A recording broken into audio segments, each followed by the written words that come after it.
According to sources, if more citizens begin requesting expedited passports out of concerns over the shortage, the remaining supply could disappear even faster. It's just concerning for me because I need to travel. I need to travel next month as soon as possible. I know a lot of people need to travel for health-wise, and even so for not even health-wise, and also for university purposes and all too. Justice Minister Devesh Maharaj has dismissed social media claims that a close relative who is a practicing attorney is in possession of a diplomatic passport. Responding to questions from CNC3 News, Maharaj described the allegation as, quote, untrue. The claims surfaced online amid heightened scrutiny over the government's review of diplomatic passports. Last week, the Prime Minister revealed an investigation found that nearly 1,000 people were holding diplomatic passports despite many not meeting the eligibility requirements. Meanwhile, former Police Commissioner Gary Griffith says government's diplomatic passport review could be solved with one simple change. As the government moves to recover passports from former office holders, including former Prime Minister Dr. Keith Rowley and Stuart Young, Griffith argues the process should be automatic. He believes diplomatic passports should expire the moment an official term ends, so authorities won't have to chase them down later on. The Prime Minister explained the review was triggered after international partners raised concerns about how these documents were being issued and possibly misused. Griffith adds that the real issue lies with immigration, which currently issues diplomatic passports valid for 10 years, even though most elected officials serve 5 years or less. He insists former ministers should not be traveling on passports that identify them by positions they no longer hold, and says a simple administrative change could prevent the problem altogether. Stay tuned for another news update at the top of the hour and for comprehensive coverage in our midday news and major newscast at 7 p.m. on CNC3.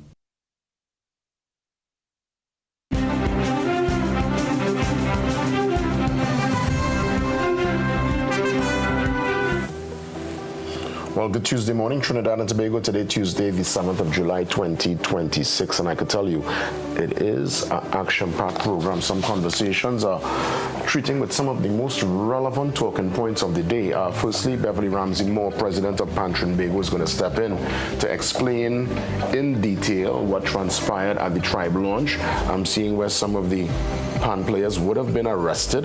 They were released subsequently from the Belmont police station, but 5 were at least the 5th Silver Star player.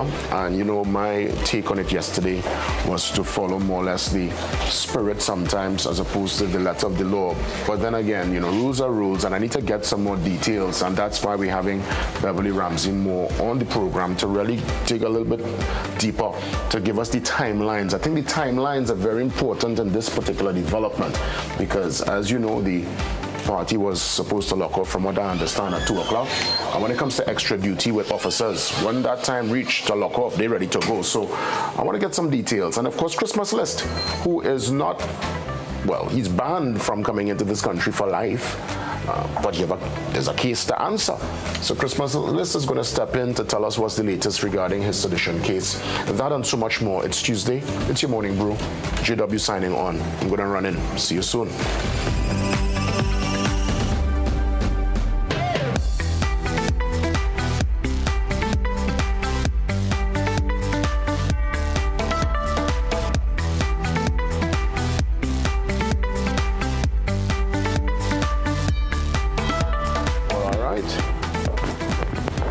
Into a brand new day.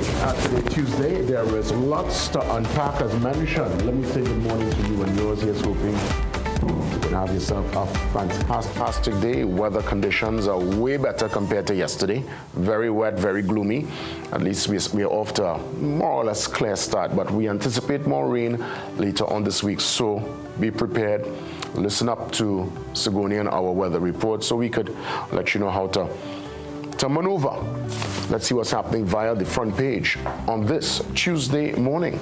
So I'll hold on some of the big stories for now and let's treat with what's in front of us. And I'm seeing there is a passport alarm. Page 5 will explain more as immigration officials warn current stock Again, current stock of official TNT travel documents running dangerously low. You may soon be issued only a passport in what's described as emergency cases. So anybody with plans to travel right now, or your passport about to conk out, right? Your passport about to conk out, it's going to be a serious situation. This is a major concern. Obviously, we're asking folks to check your passport clearly, first and foremost. And if you're running, if you're more or less towards the end, at least make a call, find out what's happening. And we also will make some calls and find out to give you the latest. Yes, important development. It's on page 5. You can read more about it inside today's Trinidad and Tobago Guardian. Speaking about passport, I'm seeing here on page 6, the Justice Minister denies his relative holds a diplomatic passport. Now, that development coming out since this whole diplomatic passport, it's been a big talking point. Again, my position is a simple one. President, prime ministers, these are folks who should be, even our prime minister, when she was in opposition, from what I understand, the protocol and the courtesy was extended. Unless it's something different, please inform me, let me know. I don't want to see any of my prime ministers or former presidents in no long line waiting to come on. Yeah, these are folks who, and that's what I'm saying, it should be for presidents and prime ministers who would have served at the highest level. We look at other jurisdictions. And again, it's not some kind of entitlement where it's like a royal family where certain appointments and status, that's for life, well, people get that for life when they're in that particular field, but my thing is, you serve, whether it's lengthy, whether it's short, you would have served. It's on your resume. You would have been a former president or prime minister. And I think a security detail and at least certain protocols should be adhered to. That's how they do it in other jurisdictions. Obviously, you'll want to give anyone who would have held that kind of high office a little courtesy. It's not an easy office. It's a lot to carry on your shoulder. And again, we have to take the politics out of at least this scenario. And I don't know why we're having this discussion if this is some kind of distraction. There is so much more to treat with that than who gets a diplomatic passport, who do get it. As a matter of fact, I'm even going as far as to say our cultural ambassadors, the top tier cultural ambassadors, sporting ambassadors, they also should. I don't want to see Keston Marshall in a long line. I don't want to see Bravo and our top tier. Well, Bravo is more like a coach now, but whoever our top tier person is at the point in time. Because these are folks who are ambassadors to the country, traveling, carrying the flag, sometimes even more than the said ministers. So, my argument goes even into the cultural and sporting realm, but nobody want to hear that. Mind you, in Barbados, Alison Hines holds a diplomatic passport. In Grenada, folks like Mr. Killer, who, people going on stage, and these are countries that look at their icons and say, you know what, boy? Let's let these folks, let me give them the process so that when they travel, they could have the easy flow to move in and out. So certain jurisdictions look at it very different. We're just dealing with the politics, but I think there should be certain exceptions and certain accommodations when it comes to our top tier. Now, it can't be for everybody. You have to be top tier. You have to be on a particular level where you are indeed most requested, the top of your game. But again, that's me speaking out loud this morning. I know many might share a different perspective, and it's all good. That's fair. We could discuss it later on when we open the lines. But I find this diplomatic passport discussion to be one that we have way more pressing issues to treat with. But again, we could treat with that later if you want, right? Let's look at the front page in good spirits. Well, I'll have to say the Oscar goes to our Prime Minister, the General Secretary here, the Prime Minister of Barbados, and the Prime Minister of St. Lucia. No, matter of fact, no, that's not St. Lucia. Well, it's held in St. Lucia, but yes, the Montserrat Premier. Because all that big smile you're seeing there, and thumbs up, especially between our Prime Minister and the General Secretary, right? The Secretary General, who is, I mean, look at this. I mean, look at the body language, right? You could tell the General Secretary don't even know what to do in that moment there. My goodness. And when politics is a hell of a game, you know. What a space. I mean, I spent a little time, Kobo sweat, as we know, in football terms. Spent a little time in the space, but I could tell you, you see lots of theater, lots of people who act a particular way on camera, and they're very chummy behind the scenes. But there are some who are really, they've drawn their line in the sand. And when they interact, it's one of the strangest things. They try their best to hold it together, but you could tell it's, it's as I said, the Oscar goes to, right? Let's head to the back page. Well, no Oscars, no World Cup, no awards here for the Portugal team. They really tried. I thought Cristiano was going to lift it, honestly. I felt that kind of way because, you know, what a great player. The only man to score in 6 different World Cups. He would have been on the world stage for so many years. And I guess this was going to be the last piece to his puzzle, but it's not to be. I guess he can only win now as a coach if he decides to go down that road. I can't see Cristiano at 45, next 4 years, running out. But then again, who thought he was going to be here at 41, 4 years ago? All right, when he was, 37 back then, they're thinking, okay, that was his last, and then he was able to muster up the energy to be there. But it wasn't to be. And of course, the USA losing handsomely last night to Belgium, 4-1, and just the controversy that surrounded that game with the phone call that the President Trump made to the FIFA president, who made a next call, and they were able to put Balogun's one-match suspension on hold. I mean, that in itself was the talking point going into the game. Did it have, or did it bring some kind of impact, some kind of shift mentally on the players? I wasn't in the dressing room, I don't know, but clearly it was the worst time for the USA to play their most unattractive brand. It was the most unattractive brand they played at all, in the tournament. Prior to that game last night, the USA were firing on all cylinders, looking like the real deal. But the Trump, yeah, as my colleague Sheldon said, Trump played that Trump card, and for some reason it didn't really work out. Because, I mean, again, in all fairness, that USA team was looking real good before yesterday. Intensity, knock. They were running through teams. They beat Bosnia with 10 players, you know. So they bounced up on Belgium, who played them with the same intensity, who came in, I'm feeling, probably even inspired. I feel that call made some kind of shift. There was a shift. It's almost like Belgium said, no. We're not going through that. And we will show you who today, who boss is. And I mean, of all the games they decided to not show up, to really second guess themselves, the passing was not crisp. Yeah, they get beat out. So all the countries, host countries so far, Canada lost on Saturday, Mexico lost on Sunday, and USA lost last evening. So the host countries are out now. It's really the big dogs, the big guns going forward. If you want to share some perspective on it, feel free. We will open the lines after 7. Let's set to the brief.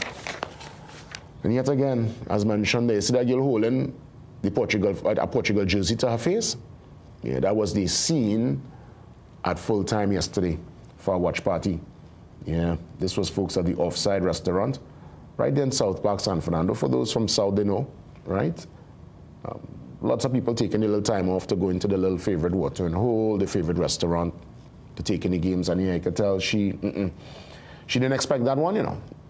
Yeah, many didn't expect it. Spain firing on all cylinders, and they have not even conceded thus far for the tournament.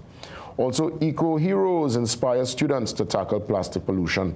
A beautiful picture here of some of the students, the youngsters from the Cunupia Government School, learning about the environment and to protect our environment, keep the island clean and on a level. So we will get ready for that pause. As mentioned, it's a front page story. The arrest of the Silver Star players who went to play for Tri-Band launch on Saturday. What's the real deal? What's the story? What's the part of this puzzle I'm not figuring out just yet? Beverly Ramsey Moore joins me, the president of Pan Trinbago, to tell us more. No pun intended. See you soon. We're going to come back and later on Christmas list inside this first hour.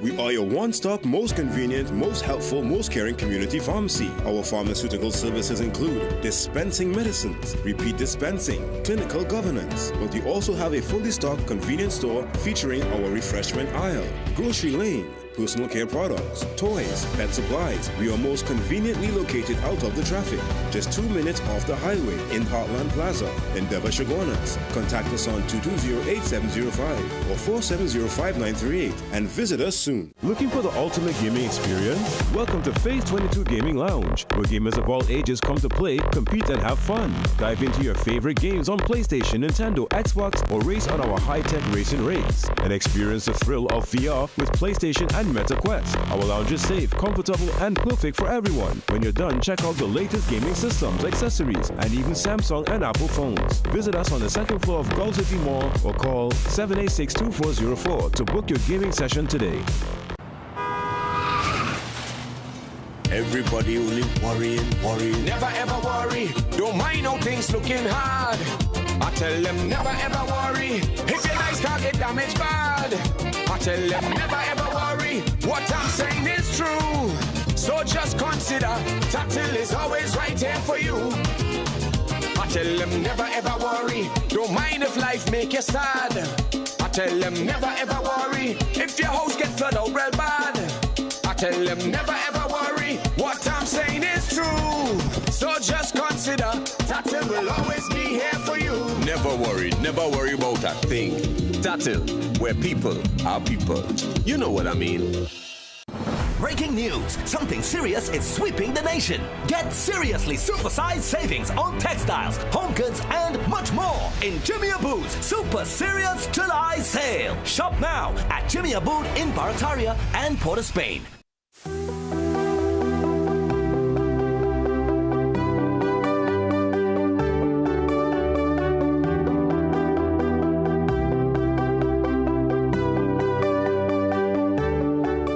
President of Pan Trinbago, Beverly Ramsey Moore, joins me on the phone line this morning to give us the latest regarding what transpired at the Tri-Band launch on Saturday with the arrest of some of the Pan players who were booked to perform. President, let me say good morning to you. I thank you for coming on, and I look forward to the clarity on this most pressing matter. Welcome. Good morning, Jason. Could we confirm all the 5 would have been released? I'm seeing you embracing one of the players outside what seems to be the Belmont police station here. Yes, this happened, what, last evening?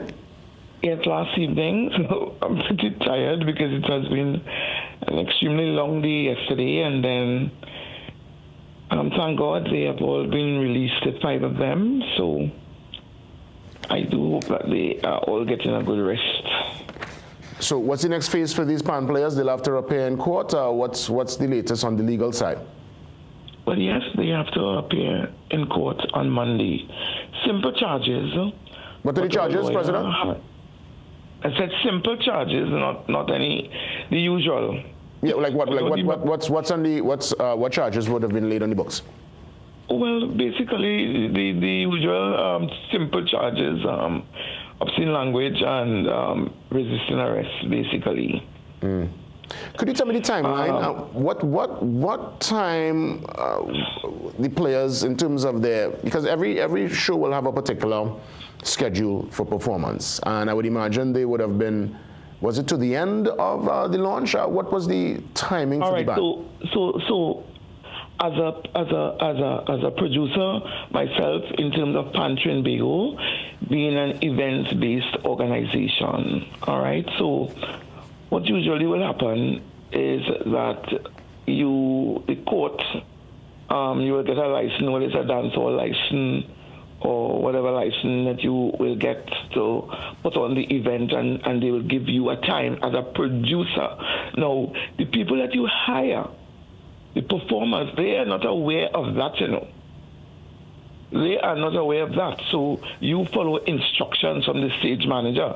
And if your stage manager tells you that you are going to perform as soon as that DJ stop, you will begin to perform.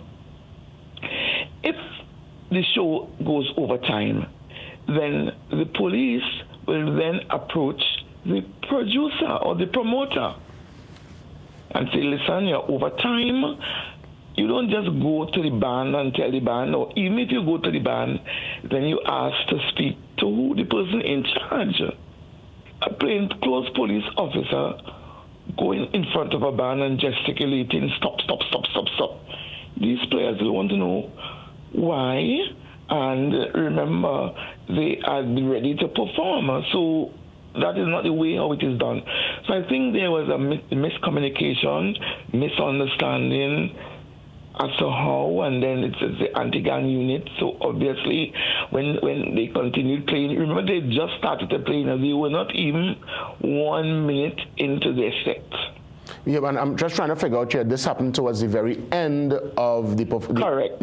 And right, and you see, and I was talking yesterday about the cultural experience, at least for me, seeing it as a little boy and hearing about the end of a party, at least when music coming out of the speakers is no more, the acoustic pan will take over as people chip and find their way out the party. Correct. Like, you know, we'll have Woman on the Bass as an example of that kind of cultural experience. So I was trying to figure out if that is what they were trying to capture in the moment.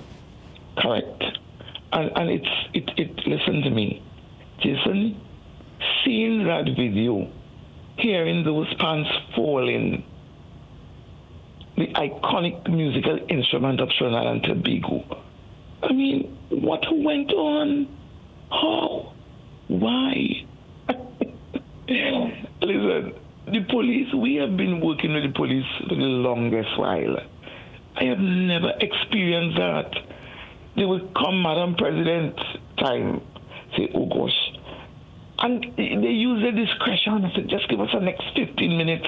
We have the junior bands. We can't just, the rain was falling, so that is why, you know, the show is going a little overtime. Please, just allow us to have the young people. And good. I don't know what happened on that night. It gives you the feeling that, there's a narrative that people probably trying to recreate. Silver Stars is a disciplined band. As a matter of fact, all bands, we do not have that kind of thing happening here in Trinidad and Tobago. As president, I am always proud to speak about the Panyards as safe and sacred spaces where young people go, and we use music as the steel pan as a vehicle for social transformation and all of that. I don't know what happened. You just kind of just knock down people's pans because you're big and you're bad. No. What I do know, and I hear you loud and clear, President, and even yesterday I would have defended the pan players. But in trying to really uncover and really unpack what's happening, I was talking to an officer yesterday, and the officer reminded me that when it comes to extra duty, if this extra duty says 2 a.m. is lock-off point, they are not going past 2 a.m. It's not 2:01, it's not 2:02. They're looking to leave and try to evacuate and get people out of the venue because, again, this is from what the officer would have explained to me, extra duty, and that's a kind of area where, yes, sometimes discretion is exercised. You get a bly, as we say, but I guess the officers on Saturday were not in that particular space mentally to give any bly. They probably really wanted to lock off and send people back in. Nothing is wrong with stopping the event, you know. We are not against that. But is the approach, who do you go to? Why didn't you go to Tribe? Why didn't you go to the producers? Normally, as head of Pantry and Bigo, the police will approach me. Fire will approach me. Ms. Ramsey Moore, we are getting closer to that time. They have never gone on stage to interfere with anybody. You always go to the leader. So go to Tribe, and up to now, I am waiting to hear from Tribe to stand in solidarity with our players. Today for me, tomorrow for you. Not a word. Not a word. Let me ask you, President, because I heard PANs, well, some of the officers rough up not only the players, but the actual instrument fell on the ground. How much is it to tune a pan when it falls in that kind of manner? Let's talk about the cost factor. A high-grade tenor pan is for about $10,000. To retune the pan if it falls in that manner? Correct. And let me tell you something. To tune one pan, even if you're playing a 4-pan, and they tune in that 4-pan, so might be $400 per pan. I'm just using a figure. Different tuners use different price. So, is it 4 and 4, 8 and 4, 12 and 4, 16? It's 1,006 just for one section of pan alone. And I mean, you don't treat the national musical instrument like that. So they didn't know that. You don't rush in and knock down somebody's congas to get them to stop playing. You don't pull away a stick from a drummer in their plain clothes to get them to stop playing. You don't do that. I mean, every instrument, I must say every instrument will have a cost, and I see instruments as something very sacred. You respect people. You don't touch somebody's drum. You don't interfere with somebody's guitar. A piano is a whole different cost when we talking about... No, they would not have done that to a guitar or a piano. Right, so I'm saying, so I'm saying the national instrument... And if it was one of those big stars on stage singing, they would not have done that. They would not have done that. Well, let me ask you though, I know Pan was born out of struggle, and I know Pan went through some of this back in the day, but more so with the players and the clash and the kind of rivalry, we were able to evolve. This incident was, I'm trying to figure out if in recent history there was any kind of occurrence like this. This is really out of the blue, as it were. Out of the blue.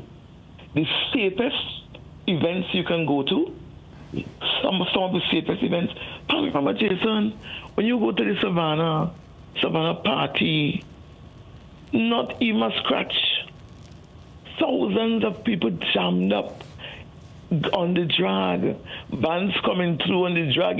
You can even get a space to roll up because thousands of people. Pan is love. Pan is healing. Pan unifies us. So then, your brain start to work overtime. When you heard of the development, what was your first reaction? Where were you when you got the call that some players would have been arrested, and you actually saw the video and started to... So, to tell you the truth, my mind went all over the place because I have been trying to keep our players and our management and everybody calm. In the movement, we feel as though, listen, I don't know. To tell you the truth, I have been president of Pan Trinbago for the past 7 going on 8 years. And this season is a season that I have to be on my knees. I have not experienced this kind of season. I'm telling you, it's a crazy time. It's a season that after you've worked so hard to put Pan in a kind of place, sitting down in the halls of the United Nations to see 86 countries, international countries supporting a resolution for a World Steel Pan Day, which is coming up in August 11th to the 8th. To know that Trinidad and Tobago, the pioneers, would have worked so hard coming through all that rebellion. Now the instrument is on the world stage. And to go through that for the world to see. You think the actions of the police is a reflection of the mood, the time we're in. Obviously, we're in a state of emergency. Officers are given some extra powers. Naturally, within the context of the law, there's a lock-off point, as I would have mentioned. They don't want to go beyond the extra duty. There is no justification in your mind. There is no justification in your mind for the action on Saturday. Nothing is wrong. Now, it always takes one bad apple in a whole bunch, because I'm saying that we have an excellent working relationship with the police officers. They are our partners. They are our friends. We have been working together for years, doing Panorama in Trinidad and Tobago and other events. Pan Tobago is an events-based organization, so we have a great relationship. As a commissioner of the National Carnival Commission, I was in charge in terms of the lead commissioner for security. So I know we've worked well. Speaking about worked well. I don't know what happened that night. Speaking about Commissioner, did you try to reach out, President? Did your office try to reach out to the Commissioner for from some clarity? Commissioner Guevara? Well, not yet. We have been speaking with officers, and officers have been speaking with us, because remember, there is a Trinidad and Tobago Police Steel Orchestra to it. Well, of course, I know. We know this. And a lot of them have children playing, and I'm sure all of them are trying to figure out what happened on that night. In my mind, I am saying, is it people trying to recreate a narrative about steel pan people?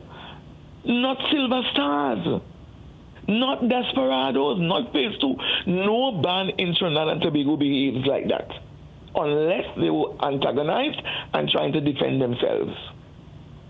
You don't walk in a band in order to get them to stop playing and knock down the congas. You don't do that. You don't pull away a stick and use obscene language to them based on what they said. This is what would have been reported to me. I was not there. I mean, I don't think someone should touch anyone's stick, pan sticks or otherwise. So I believe my players. Wow. Well, President. Good. President, I want to thank you for the clarity. But I just want to say to Trinidad and Tobago that we are calm. We are not retaliating. Things happen. And this too shall pass. The guys are out, and we are very happy for that. And last night, the police were very good at the police station at Belmont. Great work, great job, guys. We continue to work together. Trinidad and Tobago is our country, and this too shall pass. President Beverly Ramsey Moore, Pan Tobago, thank you so much this morning for checking in and for giving us the latest, because I really wanted to get some clarity myself personally and for the rest of the audience looking in. All the best. Okay, thank you. Goodbye. So again, as I said yesterday, and I know the caller from San Fernando really started the discussion in a major way. He's looking at the letter of the law. I still lean towards the spirit. Now, again, I'm a rules-based man. I believe in the rules. There is law and order, and rules should be followed. And many times officers in Trinidad, let's be honest, they give us a blight, they give you a warning. But I don't know, they probably, based on what I'm hearing, they came in very sharp. The pan players reacted, and that caused the whole thing to blow and go nuclear. Hence, we find ourselves in a scenario where players would have been arrested.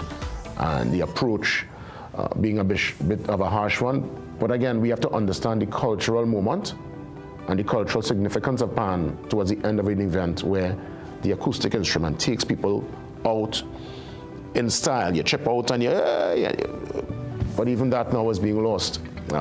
It's really a most unfortunate development there.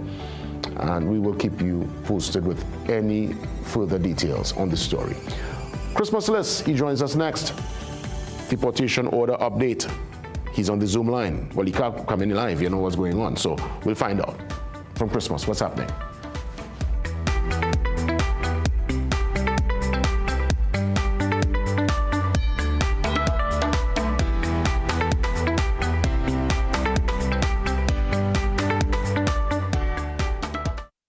Magical Expressions Limited is the largest local importer and distributor of fresh cut stems, offering the widest range of beautiful flowers at the most affordable prices. Call us today at 701-6488 or visit our website to order.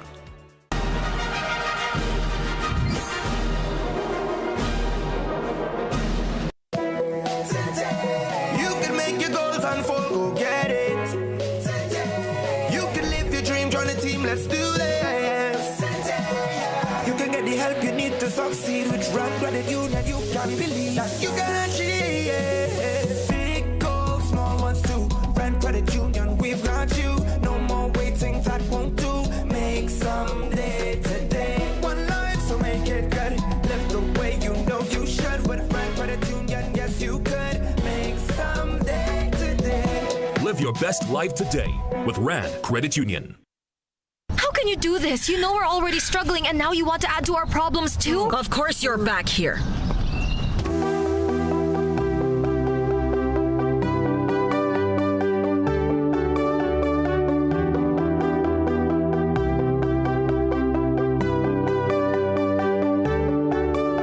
Christopher Christmas Hughes joins me on the Zoom line.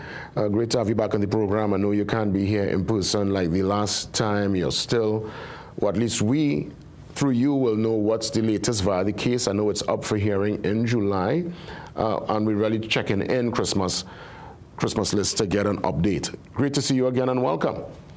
Yes, sir. Thank you very much for your time.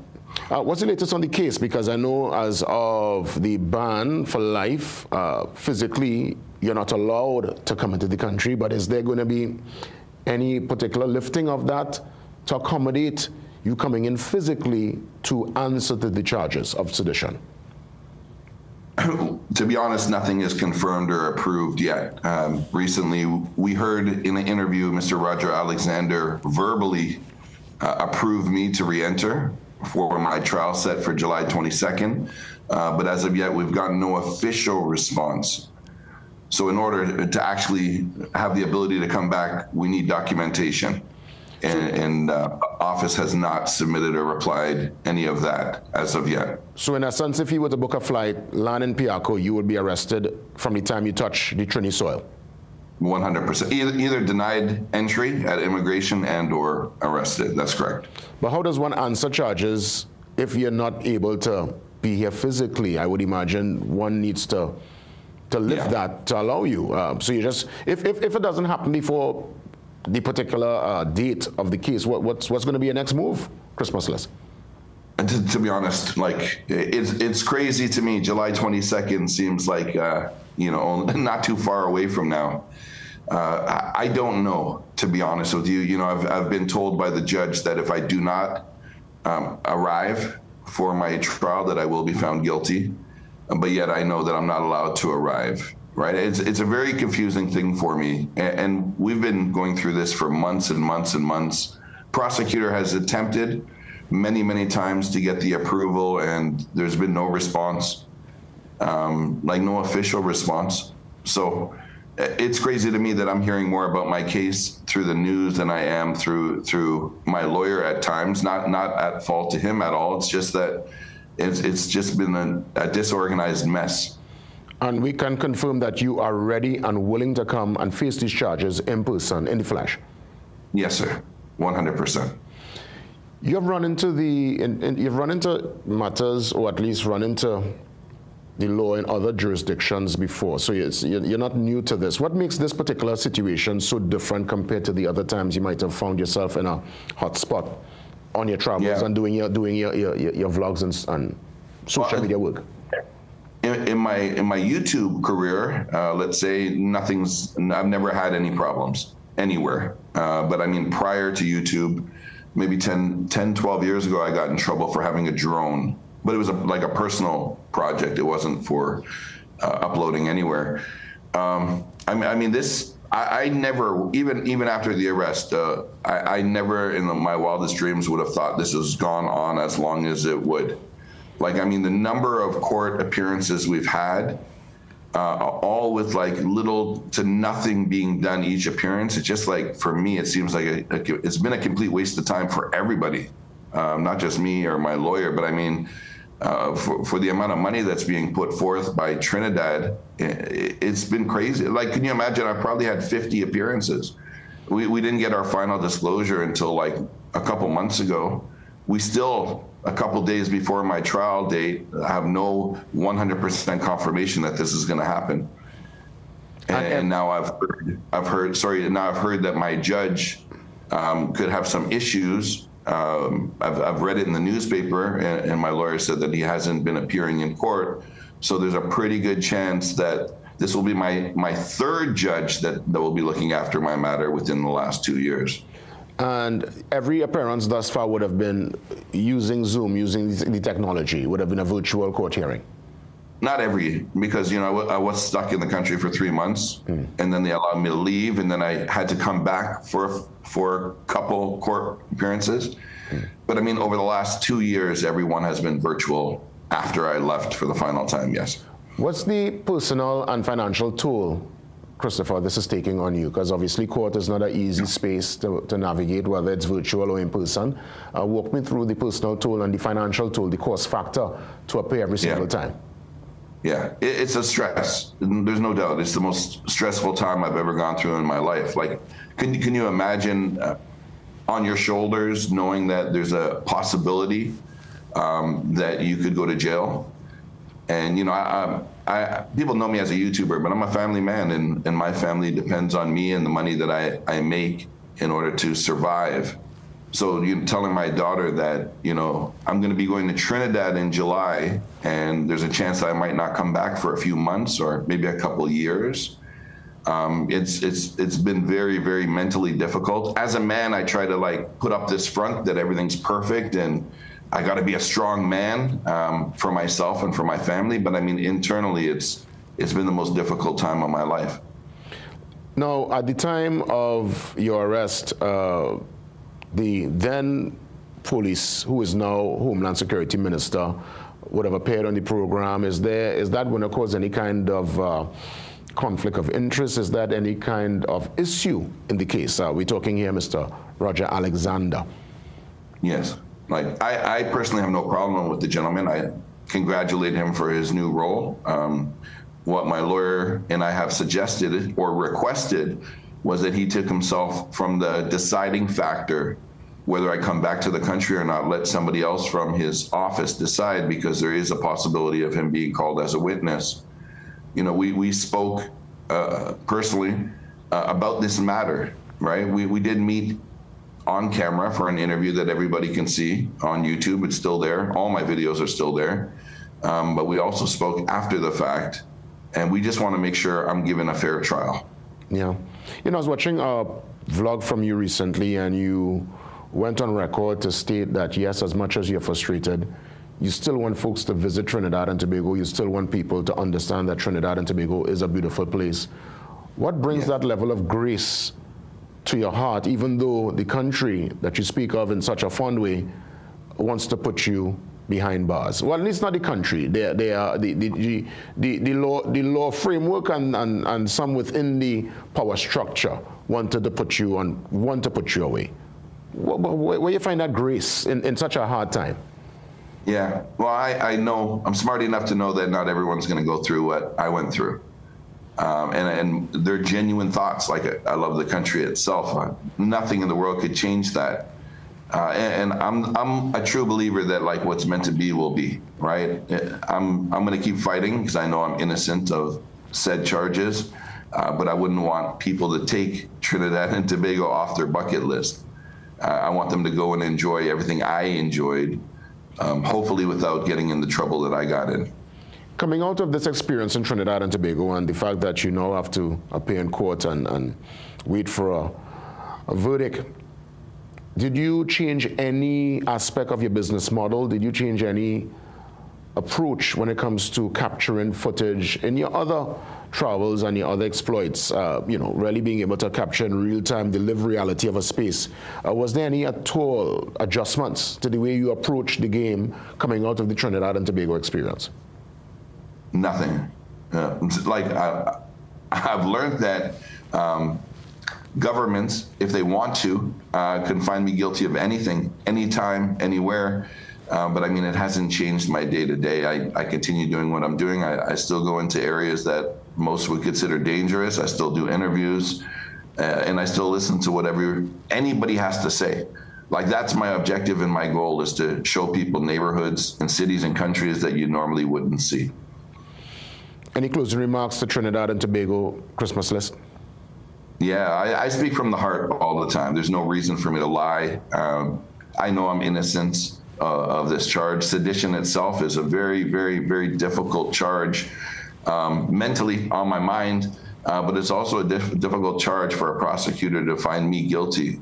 Just remember this, like, they need to prove that I bought an airplane ticket and entered Trinidad in order to cause this mass hysteria and chaos. And I think if anybody watches my content for a few minutes, you'll realize the questioning I have often starts with, how do we bring peace to your community? That is not words. This is not negative intention. This is quite the opposite. I actually care about the country. I will be found innocent very soon, and I appreciate and love the people of Trinidad and Tobago. Christopher Christmas Hughes, keep us in the loop. Well, I guess we will see via our news cycle what's going on. You said the case is for the 22nd, you said, of July? It's set for 3 days, 22nd, 23rd, 24th. But with the current issues with the judge, we're not quite 100% certain.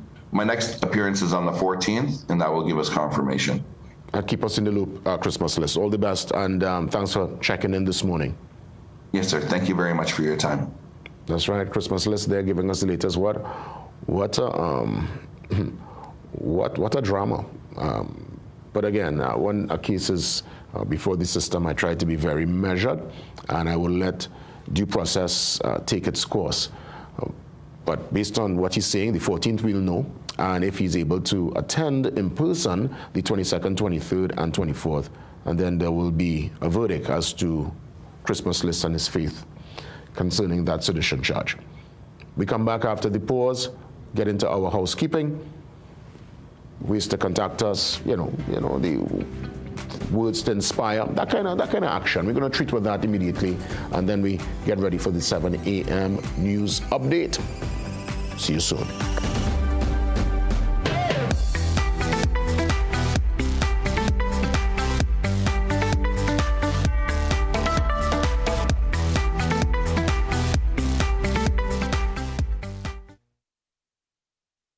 Heart disease is the #1 cause of death in Trinidad and Tobago, driven by two silent threats, diabetes and high cholesterol. But now there's a powerful ally, introducing Berberine Plus by Asia Nutrition, clinically proven to stabilize blood sugar and keep cholesterol levels in check. With 99.9% pure extract, you get superior absorption and real results. Available now at Pennywise and leading pharmacies nationwide. Berberine Plus. Your heart deserves better.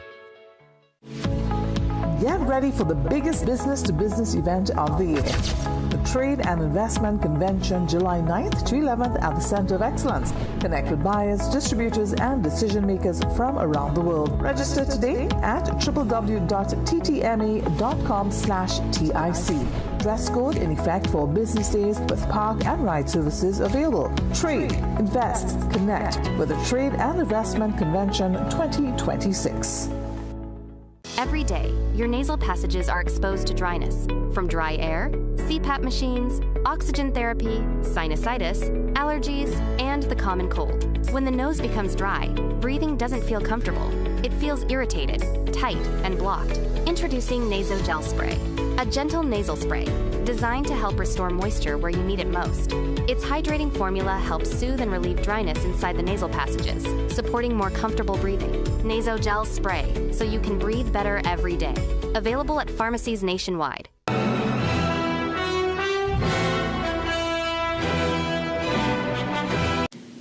Some of us like to test limits, but there won't always be second chances. Obey the speed limits. Maybe you don't value your life, but others value theirs.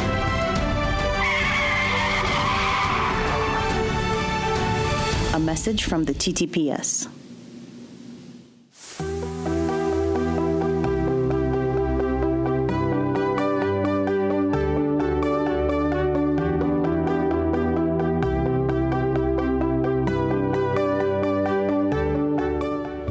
Minutes moving up to the 7 o'clock hour. I really look forward today, especially and every day, for our open forum. A couple of major talking points to unwind, especially your take on that diplomatic passport. I would have given my perspective earlier.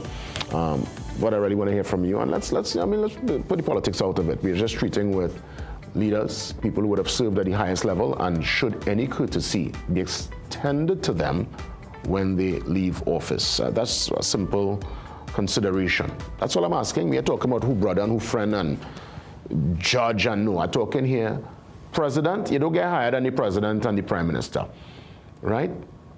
And even more so the prime minister, because they're the ones who go on campaign trail.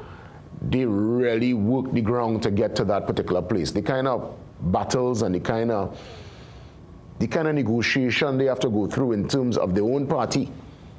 Negotiate the demons within their own party and then the demons on the outside. Let me tell you, it's not easy space, right? And anyone, the prime minister we're seeing on screen, anybody would have served short, long, tenure, whatever the tenure, that's no easy run. And I'm just trying to figure out what should be our approach to them when they're out of office. Now, obviously, they can influence policy, but when it comes to just their travel, should they be given any kind of accommodation? So that's one to consider when we open up the lines later on. Let me remind you, certainly ways to contact us, ways to touch base, check in, make your request to come sit with me live, or you can join me on the Zoom line. You're sending your email to tmb@cnc3.co.tt. Let's move now to our social media handles, very active in the space: Instagram, Facebook, X, formerly Twitter. That's where I get lots of my news. And another place to stay on top of your breaking news especially, it's our CNC3 mobile app. Certified spot. We verify, we vet the stories and put it out, and there's also programming details readily available. And let's move to the iconic Trinidad and Tobago Guardian, the legacy product.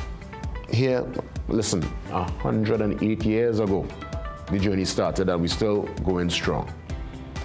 And they move with the times, so you can enjoy the Guardian right now on your laptop, your tablet, on your smartphone. You can visit guardian.co.tt and get your subscription today. Let's check in with our food for thought, words to inspire on this Tuesday morning. Believe that life is worth living, and your belief will help create the fact. Believe that life is worth living, and your belief will help create the fact. It's mindset, projection, frequency, and try to align yourself and just be around that same energy. Sometimes you have your spirit up and people around you down and the vibe heavy. No, you have to remove yourself from that kind of energy and align yourself and rub shoulders with people that on that same momentum then, and progress will guarantee be yours. Let's move now to our weather report. Sagoni's checking in to tell us what's in store for today and I would imagine tomorrow and parts of the week. Sagoni, good morning.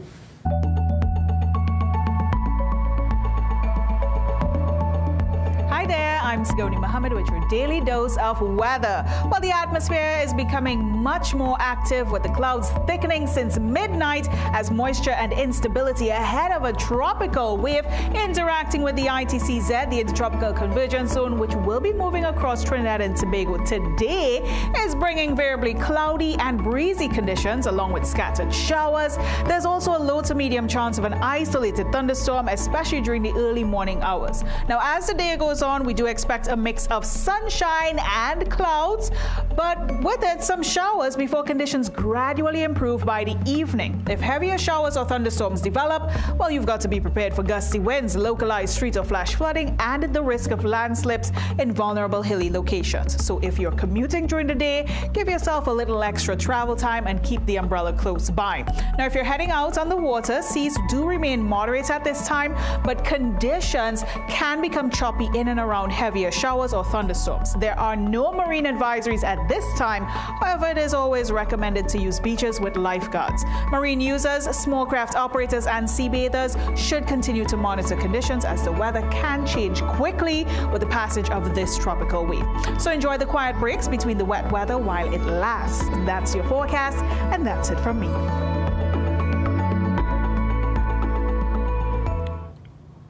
Sagoni, sincere thanks for the weather report. Now, yesterday, I said I would give my report on the Cass Roots Rock Soca Tour 2026 that came to an end. It's final curtain call on Saturday in Toronto. And let me say, being a part of the last two shows, the New York show at the tennis stadium there, Forest Hills, and then at the RBC Amphitheater in Toronto on Saturday, what I saw was nothing short of par excellence. That's your boy there having a time, just warming up the crowd, getting all the, I could safely say, tens of thousands ready. The New York show was sold out, the Toronto show was sold out, and this tour took us to places like San Francisco. They went to the west coast of the US, they went to Boston, they went all over.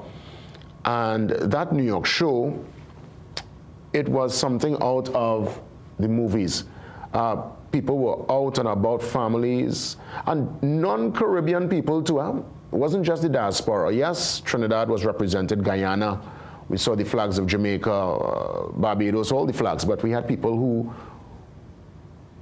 really ushered in the soca experience for more or less the first time. So Cass, to you, the band, the entire production team, I want to say sincere congratulations. It was truly an honor to represent, to be there, to see it in real time. And let's continue to grow from strength to strength. Kudos and hats off. We salute Cass the band for a successful Roots Rock Soca Tour 2026. Up next, your 7 a.m. news update.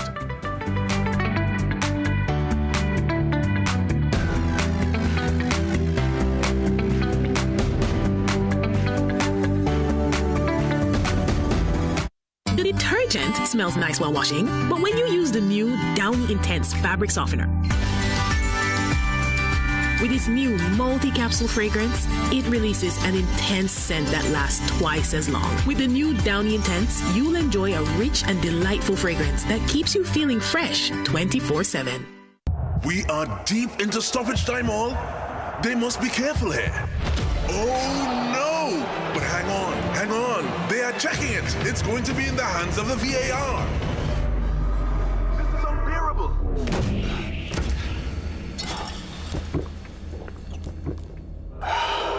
The goal has been reversed. They have felt everything it is possible to feel.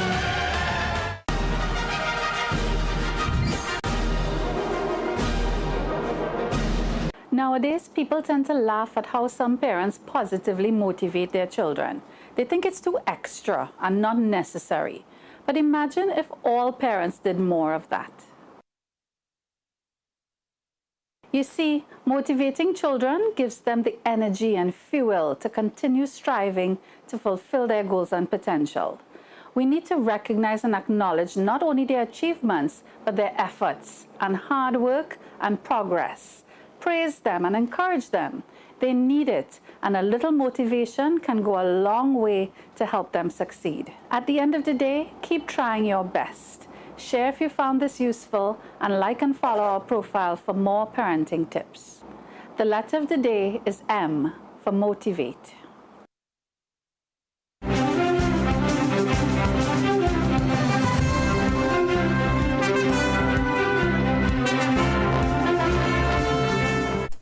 Good morning. I am Jensen Levin with headline news on CNC3 and the TBC radio network.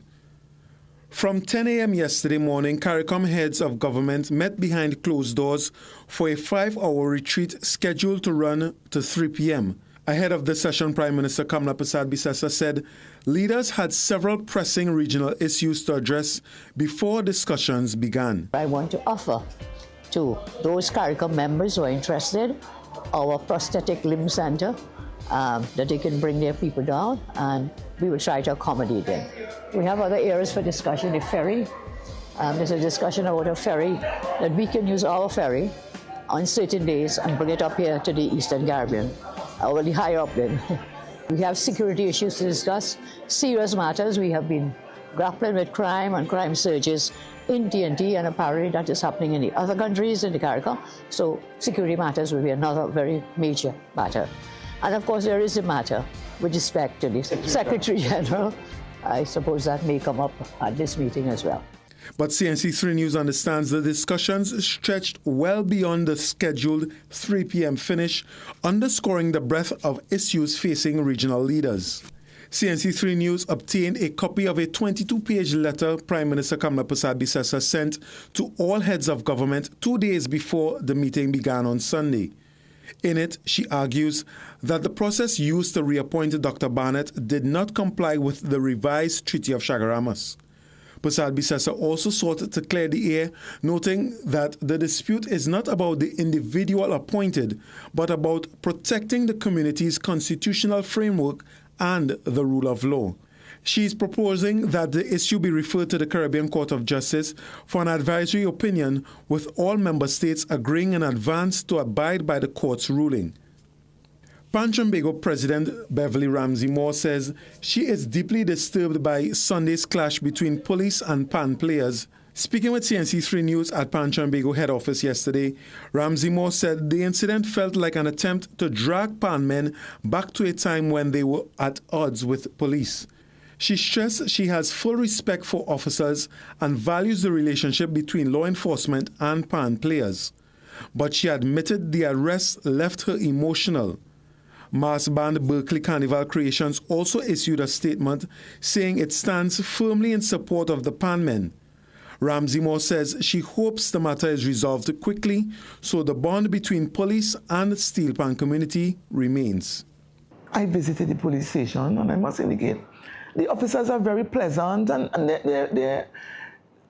we have good officers, you know. As I said, we have worked with them in Pan Trambago. We are events-based, so we are always working good communication. What happened? What is going on in this place? Why the country getting antsy? As president, you will not see me out on the streets behaving as I am for dialogue.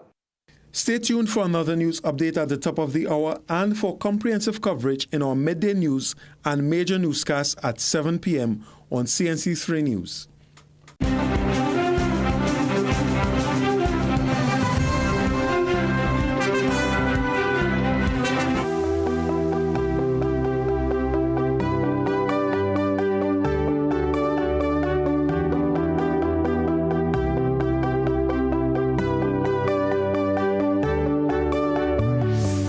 Welcome back as we get into our phone call session, and it's important to do your research. I've always been one to, ask the questions, dig a little bit deeper, and I'm also guided by people who send important information. So I have to thank one of my sources here in terms of the different passports. So we have the regular citizen, which is the passport myself, Nakisha, Sheldon, we all have that passport. The coat of arms, blue passport. You could either pay a little bit extra to get more pages for those who travel on a regular, or you can just get a regular, normal passport.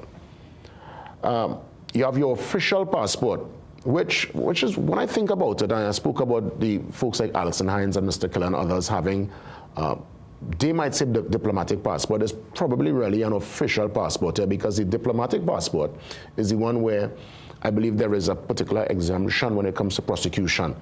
You are considered like a diplomat, as it were. So probably we could look into official passports, I would imagine, probably for people who are out of office, who would have held high levels, because I think that's the gray area, the difference between the official passport and the diplomatic passport. And those with the official passport get the same courtesies.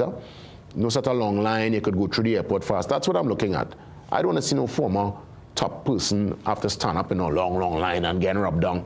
They should be able to get a little, hopefully, if it's possible, a little pass through.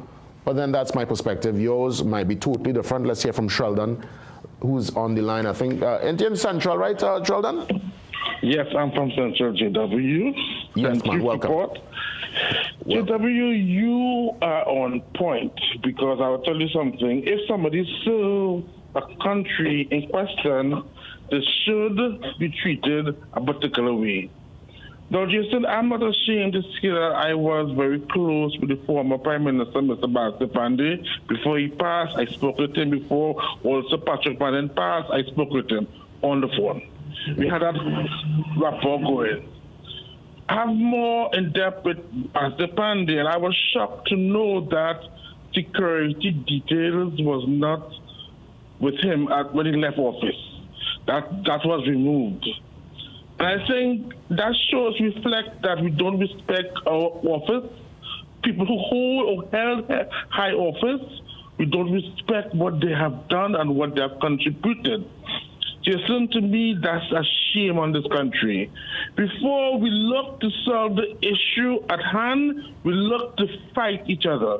You see, we can never make progress in a given society if we consistently fight each other. A society at war with itself is going to crumble to more destructive traits.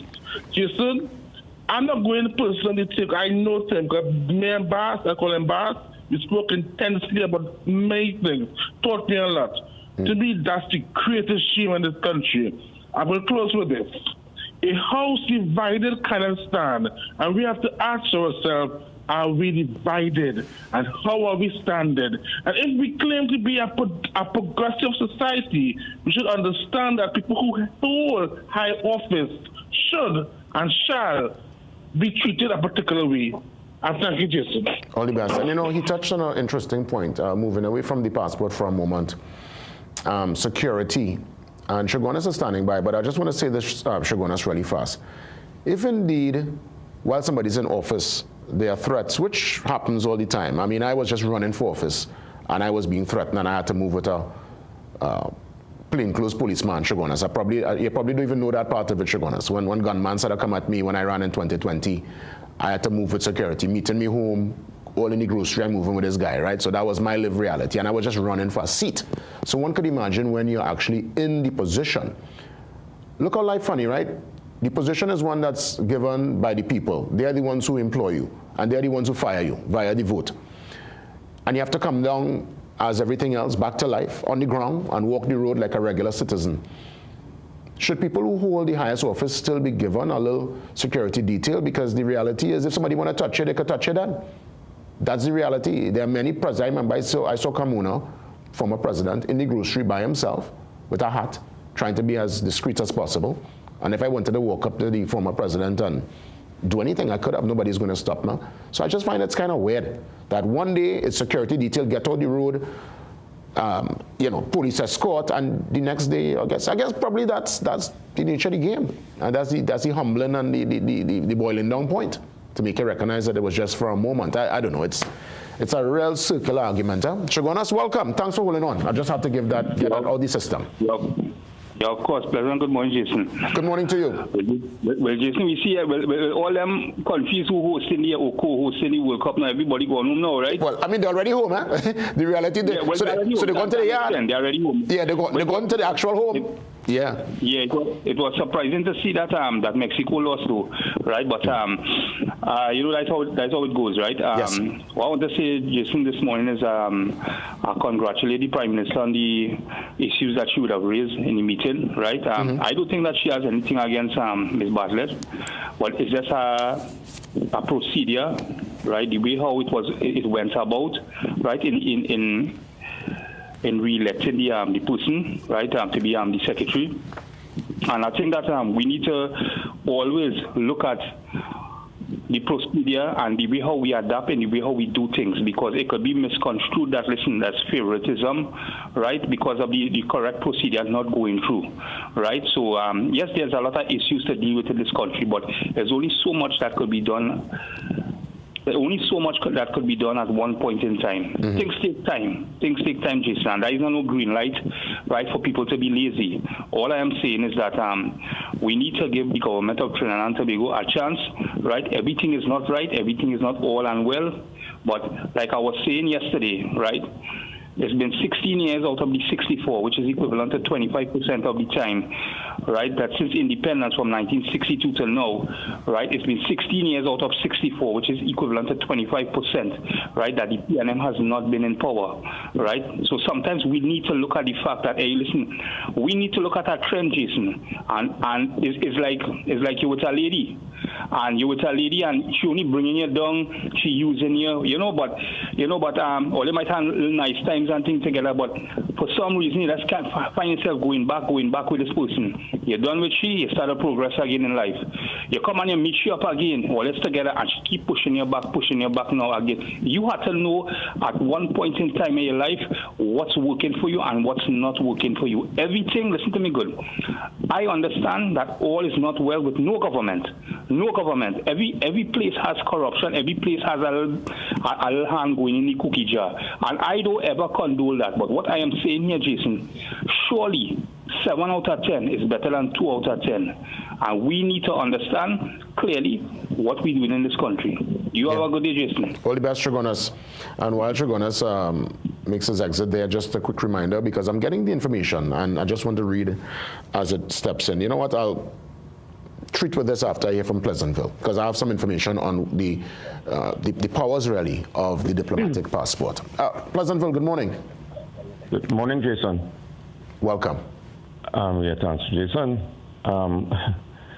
I seem to recall when in 2015, when the now Prime Minister lost the election, the security detail that she had, do you recall what transpired then? Yeah, I remember they left her, and I found that was in Port Hayes. They didn't leave her. She threw the keys at them for the car and told them to keep your so-and-so car. The security officers, out of their good wisdom, had to follow her home to see that she reached home safe. She left them. I'm thinking, abandoned them. You're talking about 2015, right? That's right.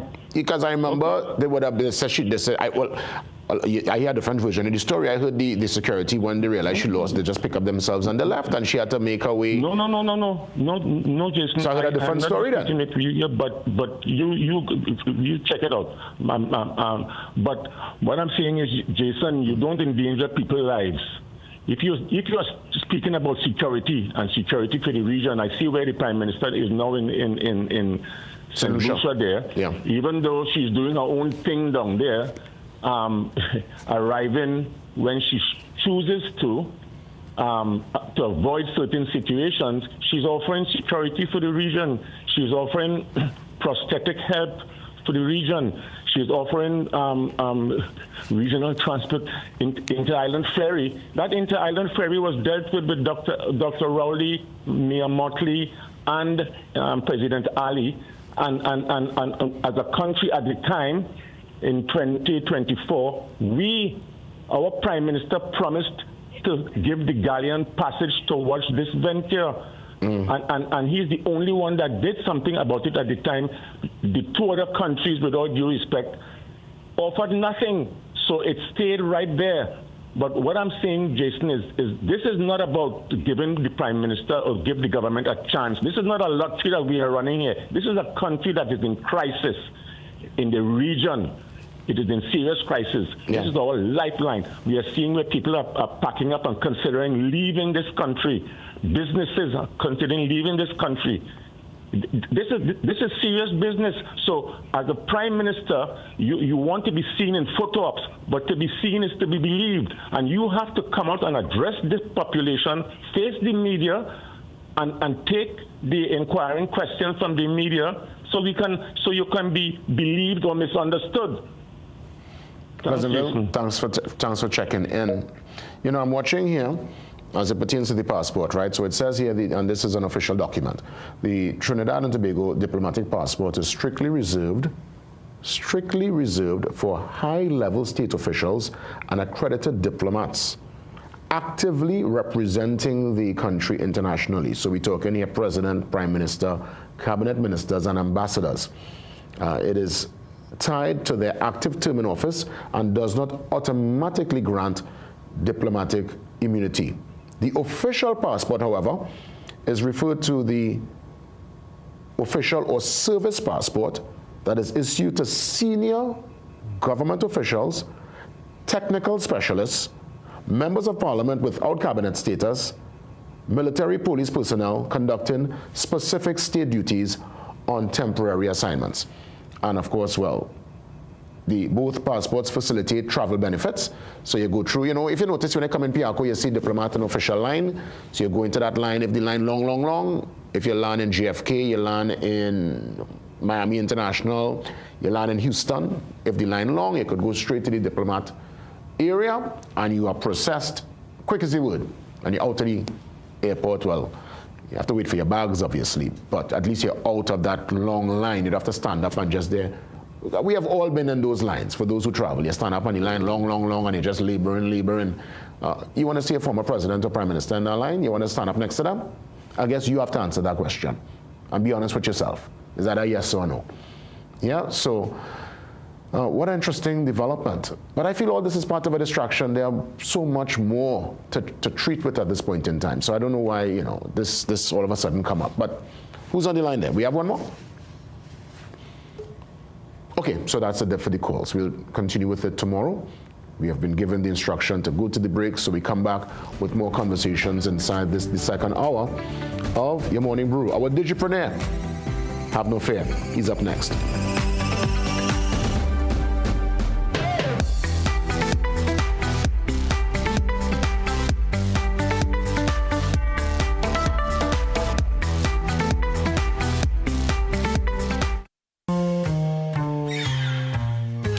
Things don't always go as expected.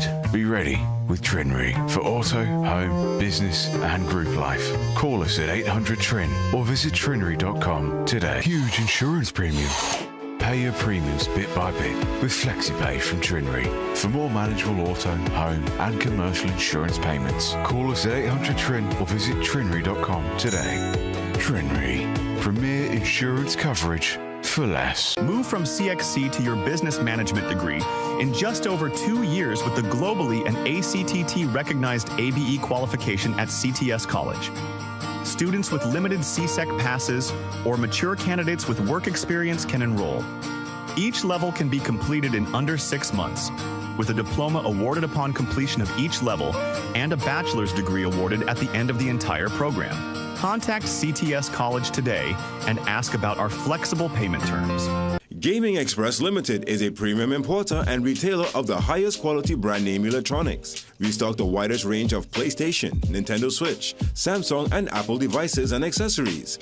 Visit us at Shop 52, Level 2 Gulf City Mall in San Fernando, or contact us by phone or WhatsApp message at 687-7480 or 301-9797 or 798-1280. Like our Facebook and Instagram pages for updates on products and services. Come to Jimmy Boo Super Serious July Sale for seriously super-sized savings. Get the year's biggest savings yet on textile, curtains, home goods, and much more. Seriously, shop the Super Serious July Sale today at Jimmy Boo in Barataria and Port of Spain.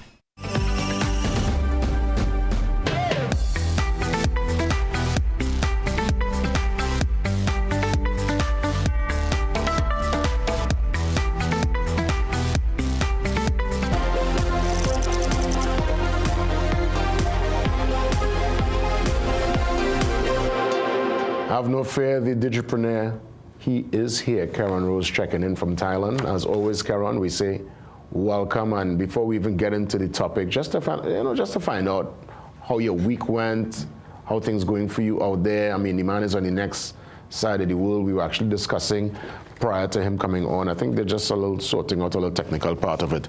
He was suggesting to me that the Thailand energy as it pertains to Caribbean music, as Sean Pauli said, was just there. Julian Mali was also in his area, and he says there is this particular space, cultural space, that only plays soca, reggae, and Afrobeats. So he is suggesting that Kes and his team and other soca artists and those within the cultural space start looking towards Asia as the next frontier.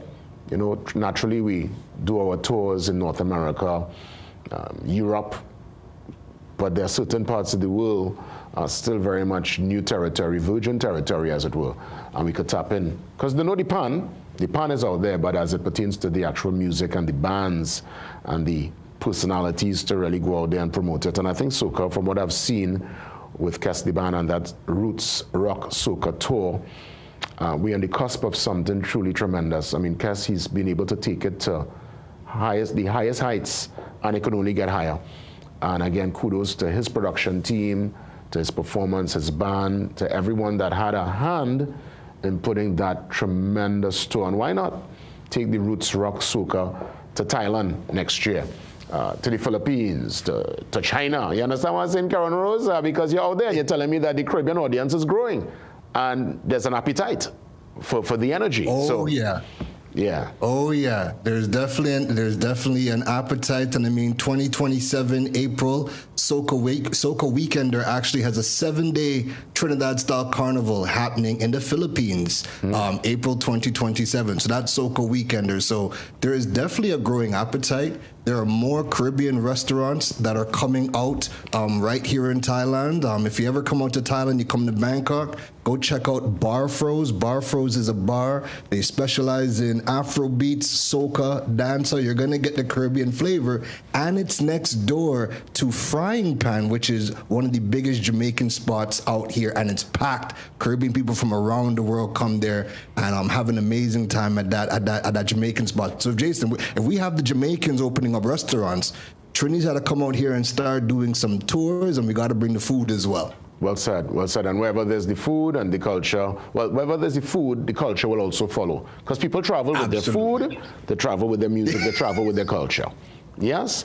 Karen Rose. Absolutely. Yes. We're looking at today's topic. You're saying here the new digital strategy for businesses in the AI era. Walk us through it. Yes. What's the strategy, digital strategy for this AI era we find ourselves in? Yeah, so I'll start off by saying this, right? The internet as we know it has fundamentally changed in 2026. Most people don't even realize just how much it has changed, right? But I'm going to give you some insights as to what has changed and what we need to put in place. But what I will tell everybody is whoever has not checked out the Google I/O event or the Apple Developers Conference, those are two critical conferences to check out, even if it's just a recap, because what was announced was a fundamental change to the entire internet. And as of today, the new Google Assistant, Google Spark, that is your own personal intelligence agent for your phone, I just got the update on my phone today. So a lot of times when we think of these things, digital, the platforms, the tools, we are so accustomed in the Caribbean to not getting them. But this time it's not a feature, it is the fundamental changes. So let me start off by saying this, Jason. Jason, let's do a little exercise live. If you were going to take a family trip to Italy or to a country that you have never gone to, right? And it's you spearheading this trip, what are some of the activities you would do when you are coming up with the plans? How would you go about finding the information to ensure that you want to visit that country? What would you do? Well, I'll firstly check on the flights, the connecting flights, because I know it's not a direct, so I would imagine probably Trinidad, Amsterdam, you check on that side, then you try to get a connection to, let's say, they said Italy. And you'll also check online for options as it pertains to accommodation, restaurants, things to do. So you start to do your deep search, you start to go online and really unpack the layers and try to make sense of the trip and at least have a little itinerary and have a particular game plan. Absolutely. So what is the biggest change in 2026? The attention, where people's attentions are and how we can get information has never been more fragmented. So anybody who is planning a trip, you might start inside of Google Gemini, you might start in ChatGPT, you might see a destination you've never heard about from a TikTok video, you might have seen an article on Facebook, you might have heard a podcast, you might be watching TV and hear us talk about Bar Froze and Thailand, and you might say, you know what, let me add that to the list. The point is, this is not 40 years ago where you only had TV, print, and radio. Now, there are so many ways that people can get information, but here's the challenge now. Because there are so many ways to get information, to get insights, a business needs to understand, where do people get their information? How do they get their insights? How do they make decisions? Because if you don't understand what that change is looking like, then you're not going to be able to build a presence. And now in the age of AI, people are not making a decision on their own anymore. Remember back in the day, Jason, you would have had to have made a decision. You might have been speaking to a sales rep, and you might have hit that sales rep with the line, well, let me get back to you. I got to go home and check with the boss, and I'll get back to you. The boss now is your AI in your pocket. Your AI tools have access to all this information. So what businesses need to understand now is this new digital age that we are in has fundamentally changed the behaviors of customers. And if you only are coming to the table with a social media strategy, you're already behind, because people are not just getting information on social media. It's spread, and a business needs to start putting the right infrastructure in place to meet the customers where they are at in 2026. So you're saying that AI could curate this from a business perspective. You could plug in certain information via the AI link, so that when people search for your destination or search your restaurant or your particular club or your bar, will come up in the feed, which will be part of the conversation. You could set this particular pace and trend? So what has to happen, right, is now that we are using the AI tools to help us make decisions, right? So we would have seen in the Google I/O event that happened, Google Spark, the new personal AI assistant, you could say, I have a budget of $1,000. I want to go to a country that has good beaches, affordable food, and activities for me and the kids. You have Google that can plan out the entire trip and also now book all of the experiences and book the flights. But if your business doesn't have the right things in place, so number one, are you able to be found inside of AI? Most people are still trying to go viral on social media, but if people are going to the AI tools to figure this thing out, you have to learn, what do I need to put in place to be found by AI? And also, can people purchase from me digitally? And let me tell you something, right? So quickly, what I would have done is I pulled up Trinidad and Tobago as a country, and I would have looked to see what exactly are people in the United States searching for regarding TNT over the last 30 days. And check this out. There was over 110,000 searches on Google for Trinidad and Tobago over the last 30 days. And I also have the top questions people asked inside of ChatGPT and Google Gemini in the last 30 days. The number one question people asked ChatGPT about Trinidad was, is Trinidad and Tobago safe to travel to right now? That was the number one question. The second highest question, this is very telling. The second highest question was, where'd it go? What are the top hotels in Trinidad and Tobago with online booking options?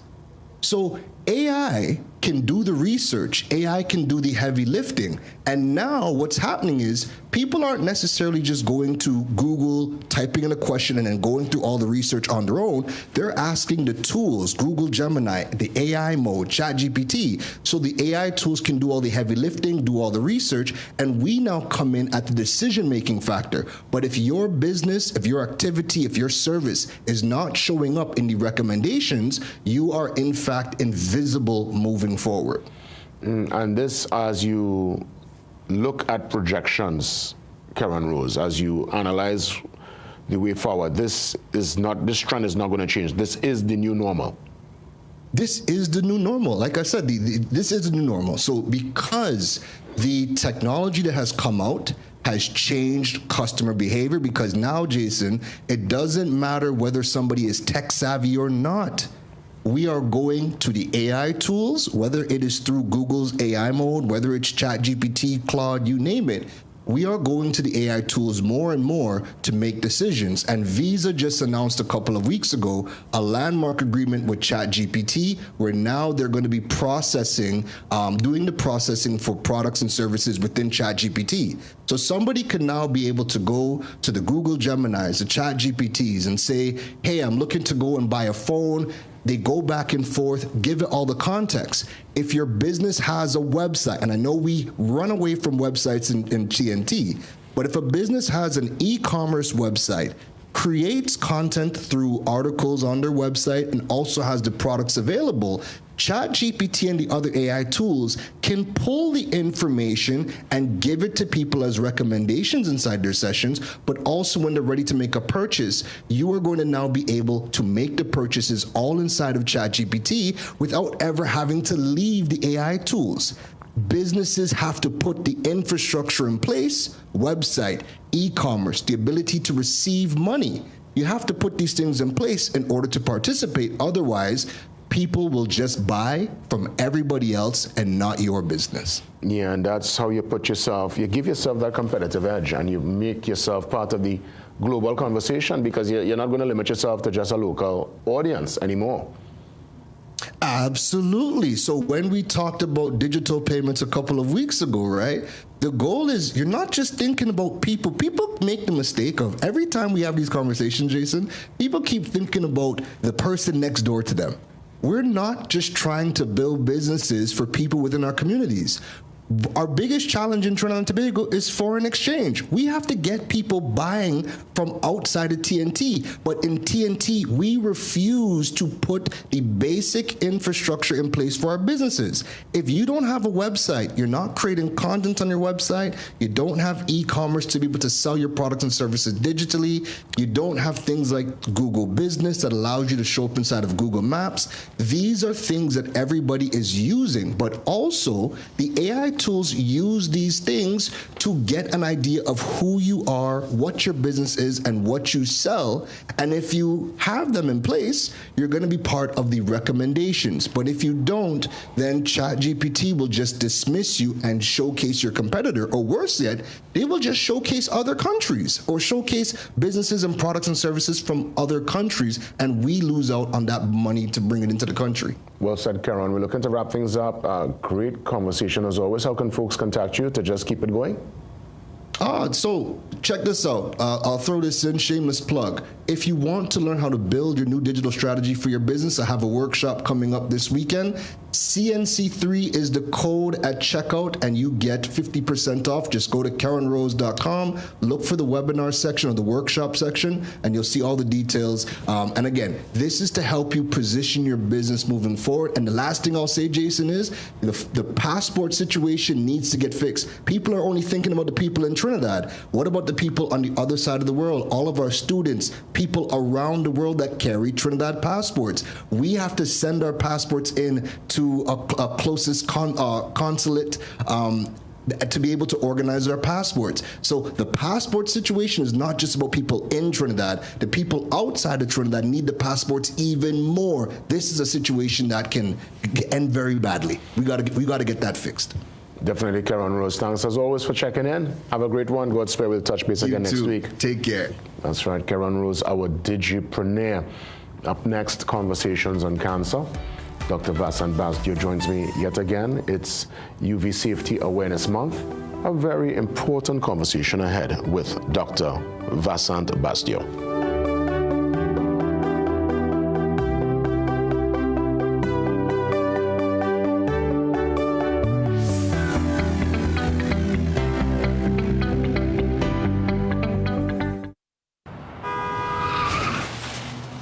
Everybody only worrying. Never ever worry. Don't mind how things looking hard. I tell them never ever worry. If your nice car get damaged bad. I tell them never ever worry. What I'm saying is true. So just consider Tatil is always right here for you. I tell them never ever worry. Don't mind if life make you sad. I tell them never ever worry. If your house get flooded out real bad. I tell them never ever worry. What I'm saying is true. So just consider Tatil will always be here for you. Never worry about a thing. Tatil, where people are people. You know what I mean.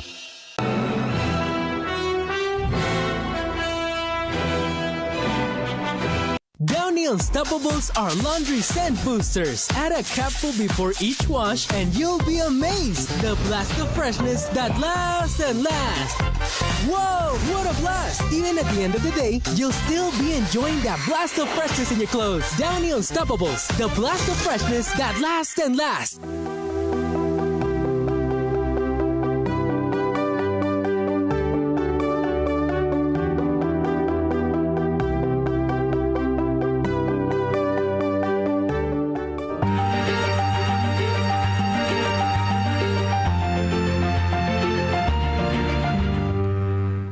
Conversations on cancer this and every Tuesday We are joined yet again by Dr. Vasant Basdio, primary health physician.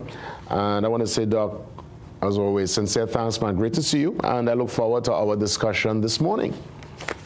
Thank you, Jason. Yeah, and this morning, as we kick off the month of July being that UV index awareness and UV radiation awareness month, it's quite fitting that we talk about that this morning as school is coming to an end in the end of this week, actually. Yeah. And so many parents and kids are going to be out there for the July-August vacation. I know some say Java, some say summer.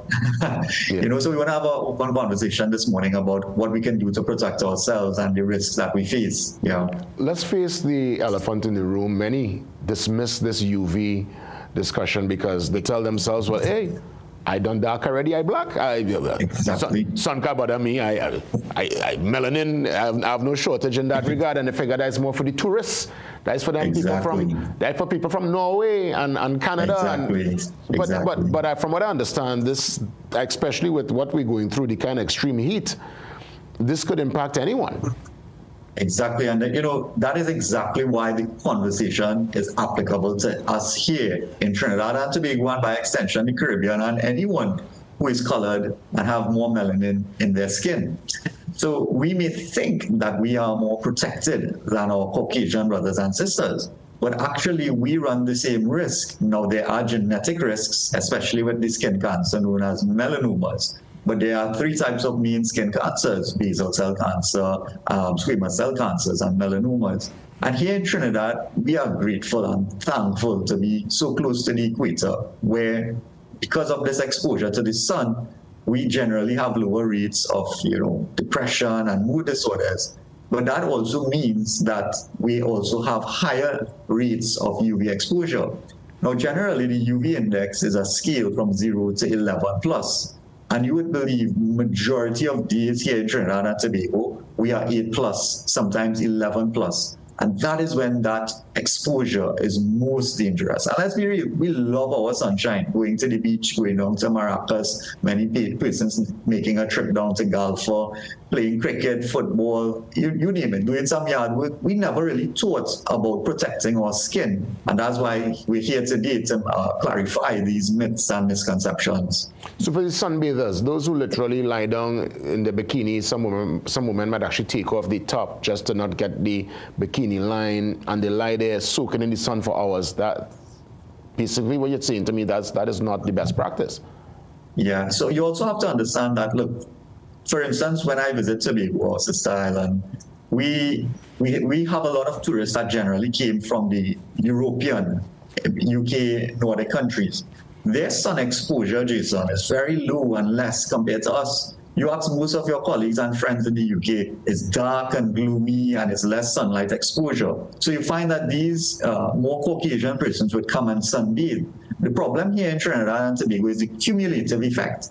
We live our full lives here exposed to the sunshine, and it's that time over many years of working in the garden, going out during the that it becomes a problem. Now, these persons who do sunbathing, they do wear SPF sunscreen, and we do recommend 30 plus SPF sunscreen when you do go to the beach. But for persons, especially when that UV index is extreme, 11 plus, that 10 a.m. to 3 p.m., that is when it's most dangerous. We're not saying to completely avoid the sun. That would be impractical. But be practical. 15 minutes before you know you go out into the sun, wear your sunscreen, apply it. If you know 2 hours has passed and you are sweating, you're swimming, reapply after 2 hours. And then here in Trinidad and Tobago, like the parents say, you know, your sombrero shouldn't be too small. It should be very big. So what it means is a wide-brimmed hat. So not just a cap, but a wide-brimmed sombrero hat that goes around the perimeter of your head. And also sunglasses, UV protecting sunglasses are important because it also, these areas around the eyes are very sensitive, and you can develop a lot of skin issues there, and these sunglasses are very important. And then finally, wearing long-sleeved clothing, you know, there's clothing that are actually protective against the UV index, UV protective. And these are important when you're going out to cut the grass, when you're going out you know that you're going to be out in nature, you're going out to the beach. There are clothing that we can wear. And just be mindful, especially of the children, because the kids are the ones who are going to be out there. And they tend to not really pay attention. And we've seen a lot of sunburns come into the clinics, come into the practice. So while it may not necessarily result in like cancer, but over years of this untreated or unprotected sun exposure, it can significantly increase your risk of developing skin cancer. Doc, how prevalent is skin cancer in Trinidad and by extension the Caribbean, and what are the complications that come with it?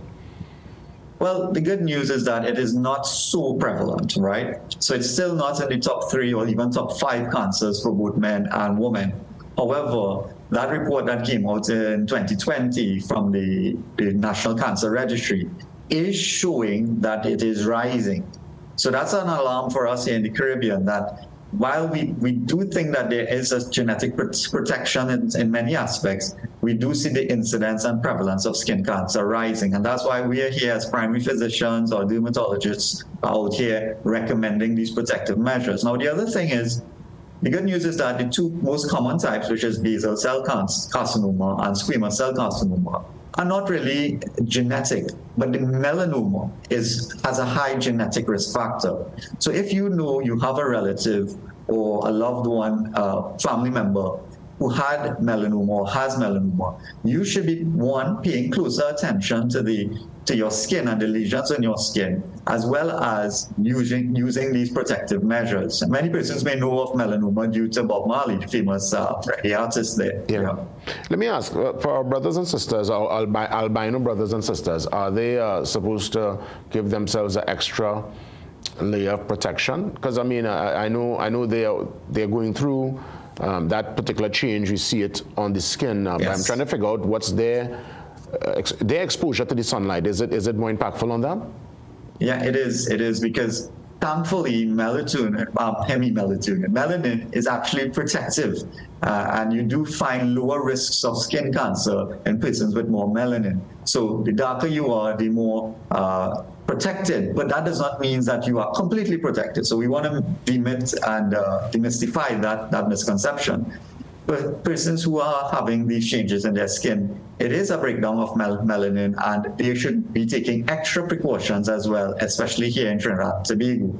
And just to jump in one time, so what to look out for on your skin, if you have new lesions that are a little bit pearly, fleshy, a sore that is just not healing properly, becoming a little bit fungating, meaning a little fleshy.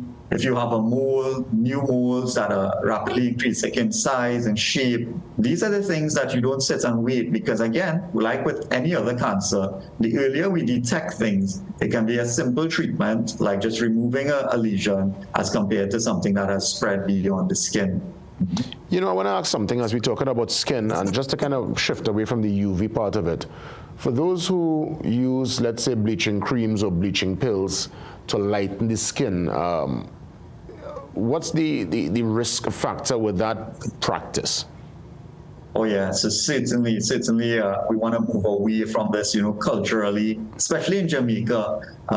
This practice was popular there, and with the culture now, we're so global. What the Jamaicans are doing, a lot of us here in Trinidad, we are doing as well.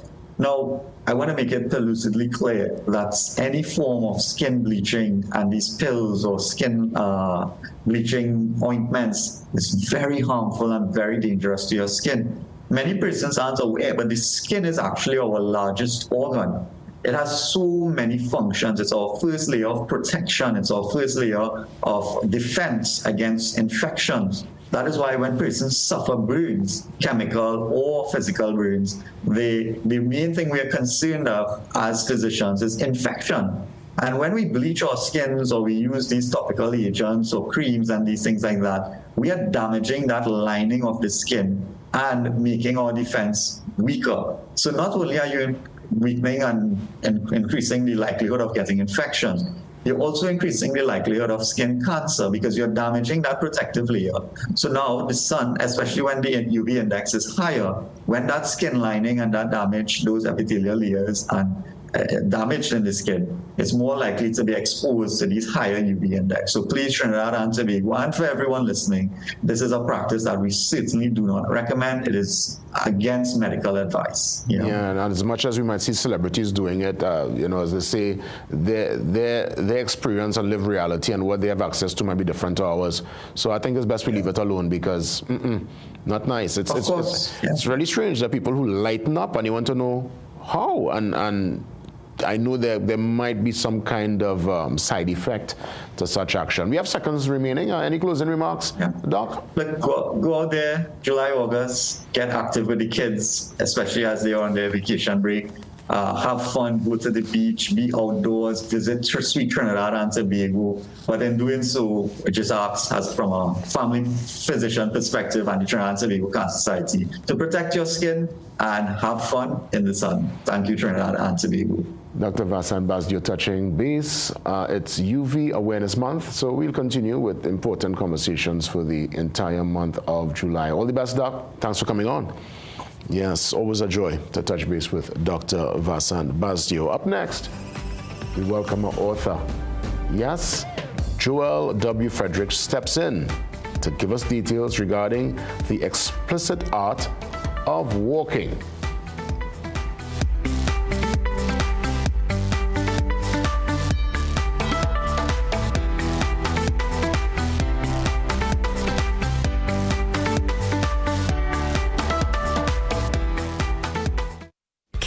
Ginger Mint, your trusted and natural wellness. Now with healthier options. KC Ginger Mint with honey and lime. KC Ginger Mint with orange and KC Ginger Mint with lemon. KC Ginger, honey, lemon, lime, and orange. Natural and trusted for generations for soothing sore throats and digestion and boost immunity. Get your new KC Candy Ginger Mint extended range today and breathe naturally.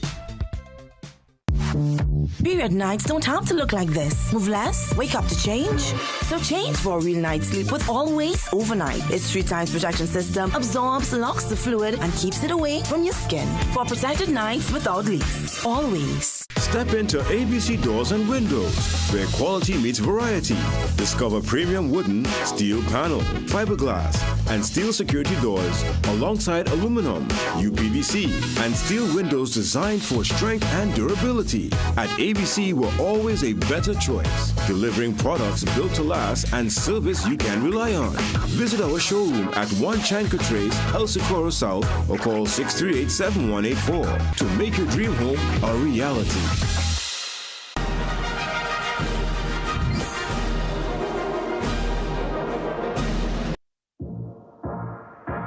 Parents will do it. They'll go to work, have a day, bro, and come on and take that stress out on you. Welcome to another episode of Manhood. Everybody will do what they need to do to get what they want. And if they can't fit in to the norms, then what they have to do, they're surviving. Not everybody wants to kill me because I might be all kind of thing, but I think I'm a good person. The aspect of a mentor seeing something in you that you can't see in yourself. Check yourself, because you shaped that generation.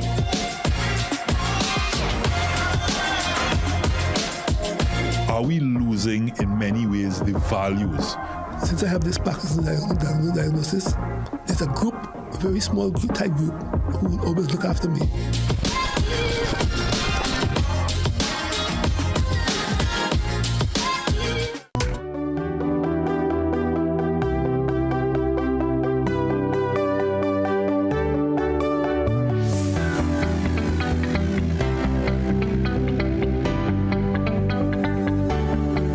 So a chance to explore the, I would say, the complexities of relationships and you know, the art, I said of walking, but it's really walking away. Because I was going to ask my author here, Joel W. Frederick, if he walked to the studio this morning, but we definitely want to walk away, but we're going to walk away today with a greater knowledge and a deeper perspective, because his publication here, the 8th one, from what he would have explained, it's a timely discussion for so many. The explicit art of walking away. Welcome, Joel. Great to have you again. Yes, again on the program. Yeah, 3rd time, I believe. Yes, second time in person. At that time, he was on Zoom too, on right? Zoom as well. Yeah, excellent. Right, This here it's essays, stories are coming together. What's the takeaway you think for the reader? Well, this book is a very personal book. Yes. And then it's a project that I wanted to move away from poetry, but because I'm so ingrained in the poetry, of course, poetry is the foundation is the one of the elements of this book. But it's basically taking little bits and pieces of my personal experiences and have them in a different format now, together with the poetry, to give the reader, to make them a little more more reflective and where they could relate to it more. Well, I'm watching, some life lessons here. There's a part here on page 67, inside the explicit art of walking away. You're saying that energy doesn't lie. You said here, if they're feeling slighted as a result of your boundaries, that can only mean they had every intention of manipulating you. I mean, this is lessons for life, really, yeah? Yeah, it is. It is. What will happen? I would have written this book about 2 or 3 years ago, but I was not ready to publish the book as yet, because I was working on different projects. But life is so funny. I revisited this book again late last year, and because of my experiences, and I believe that I would have matured and grown, so I added more elements of my experiences and decided to make it available to the public. You said here also on page 117, I'm just going through, getting some of the shorter pieces here. Yeah. You said one of the worst things you can do for your pain is to put someone in charge of your healing who pretends that they love you. This is profound. Thanks. This is profound because, again, everyone's lived reality could speak to moments of extreme joy, pain, hurt, disappointment. We have gone through the spectrum of emotions. Yeah. It's just people like yourselves are the ones who are able to put it into words, to give it a clarity. And a lot of times, it seems to me, at least for me, when you're going through the worst of it, you're able to actually put pen to paper, and it's so much clearer in that moment because you're describing in real time what you're feeling.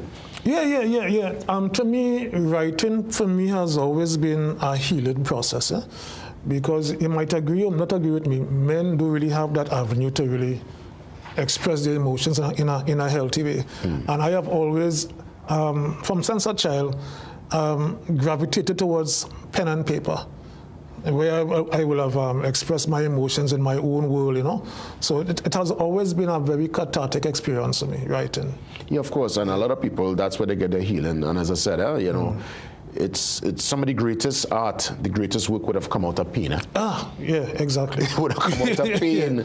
Somebody, when you listen to certain love songs or you see a expression, you tell yourself, wow, this person really tapped into a frequency, but some people, that was the lived reality. Yeah. And it brings solace to so many others. And as I said, you're able to put into words what many are thinking. So walk me through, it's already available? It's not available as yet. What I'm doing right now, and I'm so grateful for the opportunity to be here, is, you can have the best book in the world, but if no one knows about the book, you're not promoting the book, no one will be willing to buy the book or know that the book exists as a matter of fact.